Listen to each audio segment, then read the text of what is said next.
Bhojpuri संगनी channel में आप सबके हार्दिक स्वागत बा।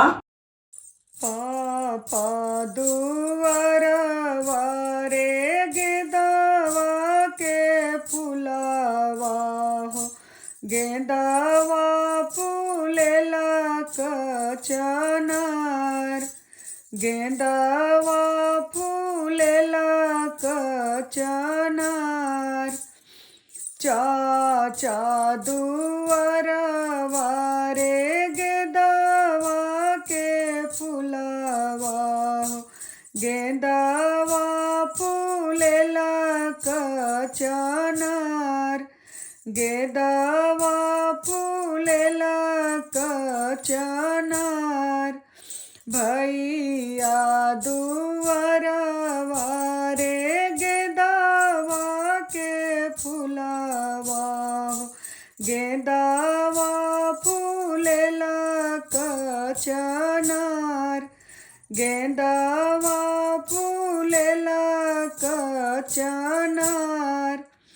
घोड़ावा चढ़ल अइले दुल्हा कवन सिंह हो, मांगेले गेंदावा के फूल, मांगेले गेंदावा के फूल। अपनी महलिया में से बोलेली कवन बेटी, नहीं देबो गेंदावा के फूल, नहीं देबो गेंदावा के फूल। हमारी ही पापा के बेटा कवन भैया, उहे दीहे गेंदावा के फूल, उहे दीहे गेंदावा के फूल।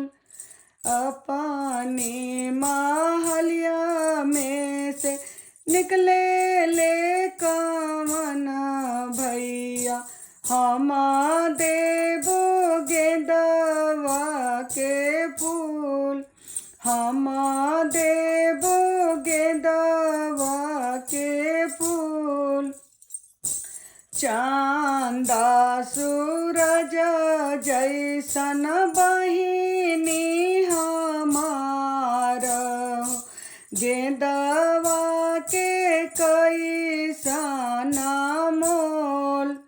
चांदा सूरज जैसन बहिनी हमार, गेंदावा के कैसन मोल, गेंदावा के कैसन मोल। फूलवा के कैसन मोल। चाचा दुआरवा रे गेंदावा के फुलावा, गेंदावा फूलेला कचनार, गेंदावा फूलेला कचनार, गेंदावा फूलेला कचनार।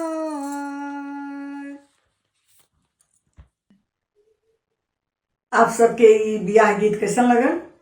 निक लगल तो शेयर और सब्सक्राइब जरूर करी। धन्यवाद।